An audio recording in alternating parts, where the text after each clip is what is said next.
Science کہتی ہے کائنات میں موجود ہر شے کی بنیاد اکائی ہے۔ ہمارے جسم کو ہی دیکھ لیا جائے، لاکھوں کروڑوں خلیوں سے بنا ہمارا جسم ایک خلیے سے شروع ہوتا ہے۔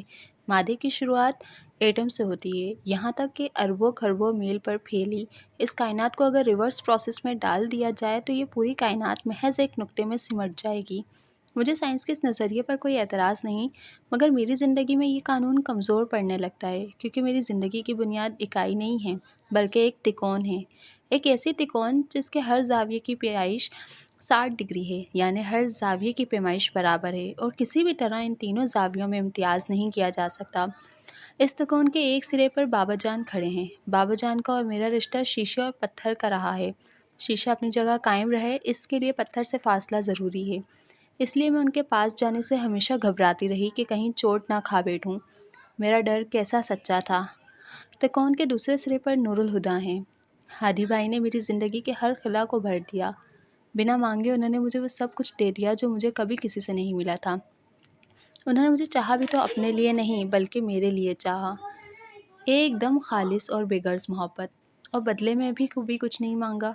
لیکن اگر وہ نہیں مانگیں گے تو کیا میں دوں گی نہیں؟ تکون کے تیسرے کونے میں کھڑا تیسرا شخص وجدان مصطفیٰ ہے۔ وجدان مصطفیٰ میری ذات کا آئینہ، میرے یقین کا چہرہ، مگر آج اس چہرے کے نقوش دھندلا رہے ہیں۔ اب سوال پانے اور کھونے کا نہیں، اب سوال میرے اعتبار کا ہے۔ بابا جان، نور الہدیٰ اور وجدان، ایک تکون کے 3 کونوں پر کھڑے 3 لوگ، وہ 3 لوگ جنہیں میں نے ٹوٹ کر چاہا، اور ان میں سے کوئی ایک بھی اگر میری زندگی کے منظر نامے سے ہٹا تو اس آدھی ادھوری زندگی کو جینا مشکل ہو جائے گا۔ مگر میں یہ بھی جان چکی ہوں کہ یہ تینوں کبھی ایک ساتھ کھڑے نہیں ہو سکتے۔ بابا جان، نور الہدیٰ اور وجدان، وہ 3 لوگ جنہیں میں نے اپنی زندگی میں سب سے زیادہ محبت کی، اور میری زندگی کے سب سے کٹھن موڑ پر وہ تینوں ہی مجھے اکیلا چھوڑ گئے۔ مجھے کسی کی ساتھ کی ضرورت ہے۔ میرا ساتھ کون دے گا؟ دروازے پر دستک ہوئی تھی۔ ملیحہ نے ڈائری لکھنا چھوڑ کر آواز لگائی، دروازہ کھلا ہے، آ جاؤ۔ اس آواز کے ساتھ ہی بہادر کمرے میں آیا تھا۔ کہو، کیا بات ہے؟ ملیحہ نے پوچھا۔ بی بی صاحب، آپ کے لیے فون آیا ہے۔ ملیحہ کی نگاہوں میں زمان و مکان گھوم گئے تھے۔ یہاں تک پہنچ کر ڈائری خاموش ہو گئی تھی۔ تانیہ نے فوراً اگلا صفحہ پلٹ کر دیکھا اور پھر باقی کے سارے ورق پلٹ کر دیکھ لیے۔ ہر ورق سادہ تھا۔ تانیہ نے کھڑکی سے باہر آسمان کو دیکھا جس پر روشنی دھیرے دھیرے بکھرتی جا رہی تھی۔ پوری رات ڈائری پڑھنے سے اب اس کی آنکھیں بری طرح دکھ رہی تھیں۔ وہ آنکھیں بند کر کے سیدھی لیٹ گئی۔ پچھلی رات انکشافات کی رات تھی۔ وہ گہرے سانس لیتی خود کو اس اعصاب شکن کیفیت سے آزاد کرانے کی کوشش کر رہی تھی۔ داستان ایک عجیب موڑ پر آ کر رک گئی تھی۔ تانیہ سوچنے لگی، آگے کیا ہوا ہوگا؟ اس رات وہ ٹیلی فون کس کا تھا؟ کیا وجدان کا؟ اس نے کیا کہا ہوگا؟ اور اگر رات کو آنے والا فون وجدان کا تھا تو جب دن بھر ملیحہ اسے ڈھونڈتی رہی تو وہ کیوں نہیں ملا؟ وہ اس دن لائبریری کیوں نہیں آیا تھا؟ اور فون پر کہیں اس نے یہ تو نہیں کہہ دیا ہوگا کہ میں تم سے شادی نہیں کر سکتا، اللہ حافظ وغیرہ وغیرہ؟ نہیں، اس نے فوراً ہی اپنے قیاس کو رد کیا۔ اگر ایسا ہوتا تو ملیحہ پاپا سے شادی کر لیتی، اور پاپا سے شادی کے بعد تو اسے قصر فاروقی میں ہی ہونا چاہیے تھا، مگر وہ تو کہیں نہیں ہے، کوئی اس کا نام تک لینا گوارا نہیں کرتا۔ تو کیا وجدان نے فون پر اپنے آنے کی وجہ بتا کر معذرت کر لی تھی، اور اس کے بعد ملیحہ نے دادا جان کے سامنے شادی سے انکار کر دیا ہوگا؟ مگر دادا جان تو فیصلہ واپس نہیں لینے والے تھے، تو پھر یہ ہو سکتا ہے کہ ملیحہ نے ان کی مرضی کے بغیر وجدان سے شادی کر لی ہو، لیکن ایسا ہونا بھی مشکل ہے۔ ملیحہ نے کہا تھا وہ اپنے بابا جان کو چھوڑ کر کہیں نہیں جائے گی۔ اپنے دوسرے قیاس کو بھی رد کرتے ہوئے اس نے سوچا اور زج بھی ہو گئی، لیکن اگر یہ نہیں ہوا تھا، وہ نہیں ہوا تھا، تو آخر ہوا کیا تھا؟ ملیحہ اچانک ہی کہاں گم ہو گئی؟ اس نے آخر کیا تھا جو اس کا ذکر خود اس کے ہی گھر میں بین ہو گیا، اور برسوں گزر جانے کے بعد بھی نہ تو اس نے کبھی قصر فاروقی میں قدم رکھا اور نہ کبھی کسی کی زبان پر اس کا نام ہی آیا؟ اور پاپا اور دادا جان کے درمیان موجود خلیج کی شروعات کب اور کہاں سے ہوئی؟ منگنی کی رات تک تو سب ٹھیک تھا، پھر کیوں پاپا دادا جان سے متنفر ہو گئے؟ وہ الجھتی ہوئی اٹھ بیٹھی۔ کیا مشکل ہے؟ میں نے تو سوچا تھا ملیحہ کی ڈائری قصر فاروقی کے رازوں پر سے پردہ ہٹا دے گی، پر اس نے تو اور بھی کئی ماموں کو جنم دے دیا ہے۔ کتنی عجیب سی بات ہے، پاپا جو ماما سے اتنی محبت کرتے ہیں، ماما سے پہلے کسی اور کو چاہ چکے ہیں، مگر پاپا کی محبت تو مکمل ہونے جا رہی تھی، ادھوری کیسے رہ گئی؟ کہانی کی ہر کڑی بیچ سے غائب ہو گئی ہے، اور ایسا کوئی نہیں جو بتا سکے کہ حقیقت میں کیا ہوا تھا۔ اس نے گہرا سانس کھینچتے ہوئے خود کو ریلیکس کیا اور ایک نئے رخ پر سوچنے لگی۔ اس کہانی کے 4 ہی بنیادی کردار ہیں جو کہ سچ پر سے پردہ اٹھا سکتے ہیں، مگر 2 کردار تو زبان بندی کے عہد پر کار فرما ہیں، تیسرا کردار منظر سے ہی غائب ہے، اور چوتھا کردار اچانک ہی کوئی خیال آیا تھا، وجدان مصطفیٰ۔ یہ شخص میرے لیے یقیناً اجنبی ہے، مگر یہ نام نہیں۔ جسٹس وجدان مصطفیٰ: یہ محض میرا اندازہ ہے، مگر تصدیق تو کرنی پڑے گی۔ اے ایس پی شایان مصطفیٰ: میں نے سوچا تھا تم سے دوبارہ کبھی نہیں ملوں گی، لیکن اگر مجھے وجدان مصطفیٰ سے ملنا ہے تو تم سے ایک آخری ملاقات ناگزیر ہو گئی ہے۔ اس نے دل میں کہا۔ دادا جان شام کو آنے والے تھے، لیکن تانیہ رسک نہیں لینا چاہتی تھی۔ وہ ڈائری اٹھا کر دادا جان کے کمرے میں آ گئی اور احتیاط سے ڈائری واپس اسی جگہ رکھ دی جہاں سے کل اس نے اٹھائی تھی۔ اس کے بعد وہ اپنے کمرے میں آئی، وہ آفس جانے کی تیاری کرنے لگی۔ اس نے محسوس کیا تھا آج کل پاپا اس پر کچھ زیادہ ہی نظر رکھے ہوئے ہیں۔ انہوں نے تانیہ سے تو کچھ نہیں کہا تھا، مگر ان کی نظریں اب ہر وقت تانیہ کو کھوجتی رہتی تھیں، اور تانیہ نہیں چاہتی تھی کہ اس کی طرف سے کچھ ایسا ہو کہ وہ چونک جائیں۔ آدھے گھنٹے میں تیار ہو کر وہ ڈائننگ ٹیبل پر چلی آئی۔ گڈ مارننگ ماما، گڈ مارننگ پاپا۔ روز کی طرح ہی آج بھی دوپٹہ اور فائلز اس نے بازو میں دبوچے ہوئے تھے۔ بیگ سمیت باقی سب کچھ ساتھ والی چیئر پر ڈھیر کرتے ہوئے اس نے ہاتھ میں پکڑا موبائل بھی یوں ہی کرسی پر ڈال دیا۔ نظر کا چشمہ پھسل کر ناک کی نوک پر آگ آ ٹکا تھا، جسے نورالہدیٰ نے ہاتھ مار کر صحیح کرتے ہوئے جواباً اسے گڈ مارننگ کہا تھا، اور پھر سے اخبار کے صفحے الٹنے لگے تھے۔ مریم نے کچن کی طرف آواز لگائی، بہادر، تانیہ کے لیے ناشتہ لے آؤ۔ تانیہ ناشتہ کر رہی تھی کہ نورالہدیٰ نے اخبار سائیڈ میں ڈالتے ہوئے مریم سے جوس کے لیے کہا۔ پاپا، ویسے آپ کی یہ عادت کافی الگ سی ہے۔ تانیہ چور نظروں سے انہیں دیکھ رہی تھی۔ کون سی عادت؟ وہ سمجھے نہیں۔ یہی، لوگ چائے کے ساتھ اخبار پڑھنا پسند کرتے ہیں اور آپ اخبار پڑھ کر جوس پیتے ہیں۔ یہ عادت میری نہیں، کسی اور کی تھی۔ ان کے منہ سے یہ اعتراف سن کر تانیہ کو واقعی حیرت ہوئی تھی۔ اسے اندازہ نہیں تھا کہ نورالہدیٰ اتنے آرام سے یہ بات کہہ دیں گے، جبکہ اس اعتراف کے پیچھے ایک پردہ نشین کا نام چھپا ہے۔ آپ نے کیوں اپنا لی؟ یہ عادت کس کی تھی؟ اس نے جان بوجھ کر نہیں پوچھا کہ جواب آنے کی توقع نہیں تھی۔ نورالہدیٰ نے اس کی طرف دیکھے بغیر کہا، کچھ لوگ ہوتے ہیں جن کی ہر چیز اپنا لینے کو دل کرتا ہے، یہاں تک کہ عادتیں بھی۔ پاپا، آپ نے کبھی اسموکنگ کی ہے؟ کچھ دیر خاموشی سے ناشتہ کرنے کے بعد اس نے پھر پوچھا۔ اس بار نورالہدیٰ نے کچھ چونک کر اس کی طرف دیکھا۔ تانیہ تھوڑا سا گھبرا گئی۔ اپنی پرتجسس فطرت پر غصہ بھی آیا، مگر اب تو سوال کر چکی تھی۔ انجان سی بن کر آملیٹ کو پلیٹ میں نچاتی رہی۔ تم یہ سوال کیوں پوچھ رہی ہو؟ ایسے ہی، اس نے سرسری سے انداز میں کہا۔ ہم عادتوں پر بات کر رہے ہیں، اور اکثر مردوں کو سگریٹ پینے کی عادت ہوتی ہے، بس اسی لیے پوچھ رہی ہوں۔ لیکن نورالہدیٰ کو کبھی بھی سگریٹ پینے کی عادت نہیں رہی، مریم نے کہا تو نورالہدیٰ بولے، نہیں مریم، میں اسموکنگ کیا کرتا تھا۔ تم اسموکنگ کرتے تھے؟ وہ حیران ہوئی۔ لیکن میں نے تو کبھی تمہارے ہاتھ میں سگریٹ نہیں دیکھا۔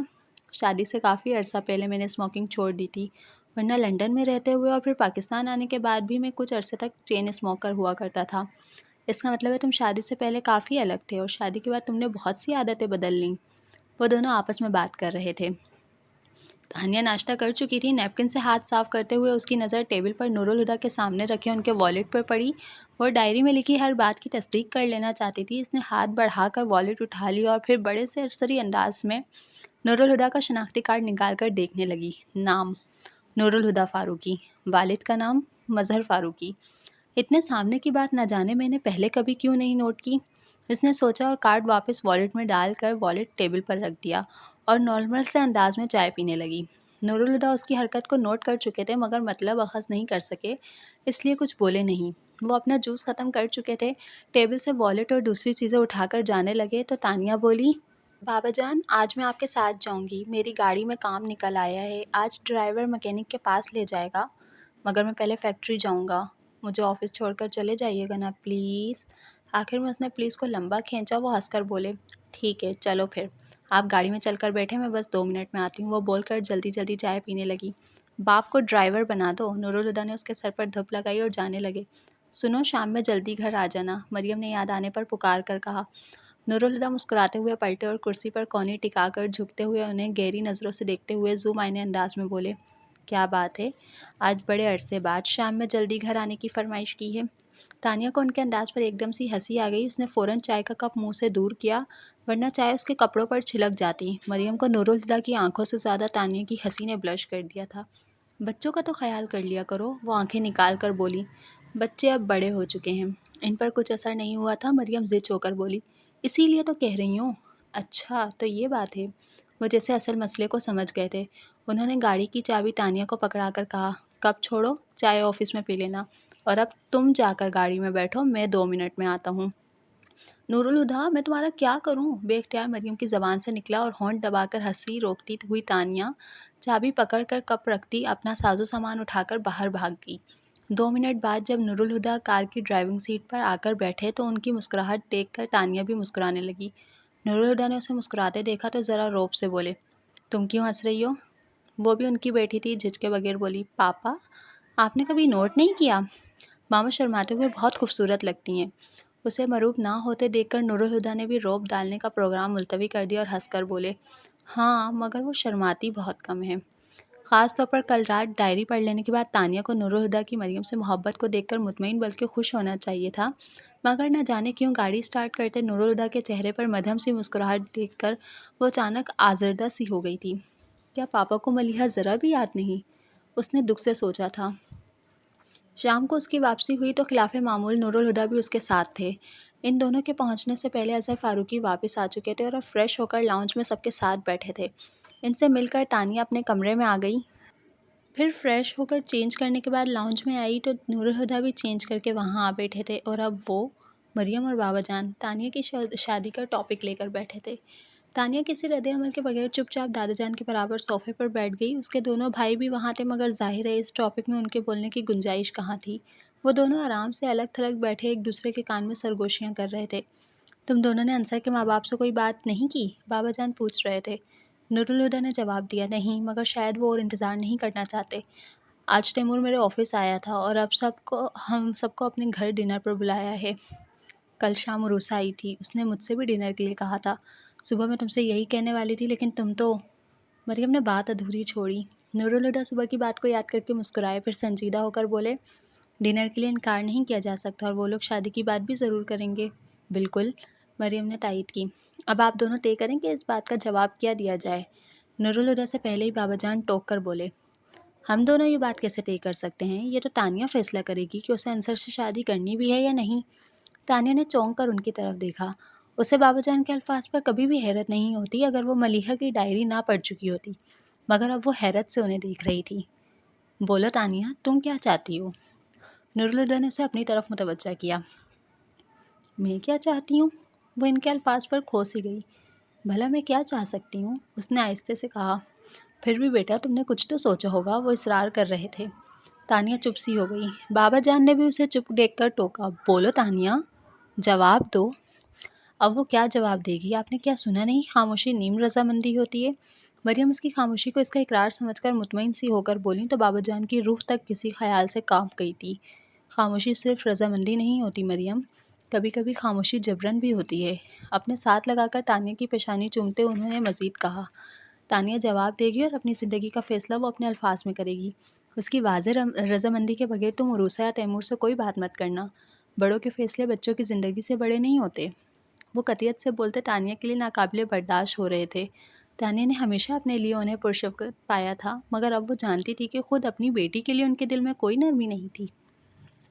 آخر میں ان کی لگتی ہی کیا ہوں؟ اس نے سوچا، صرف بھتیجے کی بیٹی؟ اور میری خاموشی کا بھی کتنا خیال ہے۔ لیکن وہ جو ان کی بیٹی تھی، ان کے پیروں پر سر رکھ کر روتے ہوئے فریاد کرتی رہی، اور ان کا دل نہیں پسیجا؟ کیا دوگلا معیار ہے۔ خوف زدہ سے انداز میں سوچتے ہوئے وہ ان سے الگ ہو کر دور ہو بیٹھی۔ اسے ایک دم سے احساس ہوا کہ وہ ملیحہ کے حق پر قبضہ جما کر بیٹھی ہے۔ اس نے اپنے چہرے کے تاثرات تو قابو میں رکھے، مگر آنکھوں سے ناگواری جھلک رہی تھی۔ کسی اور نے تو اس کی بیزاری کو محسوس نہیں کیا تھا، مگر نور الہدیٰ نہ صرف محسوس کر چکے تھے بلکہ حیران بھی تھے۔ تانیہ کو تو بابا جان کے ساتھ بیٹھنا بھی دوبھر لگ رہا تھا۔ وہ اٹھی اور اپنے کمرے میں جانے لگی۔ سیڑھیاں چڑھتے ہوئے اس کے ذہن میں اسپارک ہوا تھا۔ وہ رکی اور مڑتے ہوئے نور الہدیٰ کو دیکھنے لگی۔ آج اسے سمجھ آ گیا تھا کہ کیوں بابا جان کی تانیہ کے لیے محبت نور الہدیٰ کے لیے ناقابل برداشت تھی۔ میں جان گئی ہوں بابا، آپ ملیحہ کو نہیں بھلا سکے۔ آپ آج بھی اس سے محبت کرتے ہیں، آج بھی اس کی تکلیف آپ کو بے چین کیے ہوئے ہے۔ صبح اس خیال نے اسے افسردہ کر دیا تھا کہ نور الہدیٰ کو ملیحہ یاد نہیں، اور اب اس تصور نے اسے بے چین کر دیا کہ نور الہدیٰ ملیحہ کو نہیں بھولے تھے۔ ادھوری محبت کی یاد کس قدر درد دیتی ہے، یہ مجھ سے بہتر کون جا سکتا ہے، اس نے کرب سے سوچا تھا۔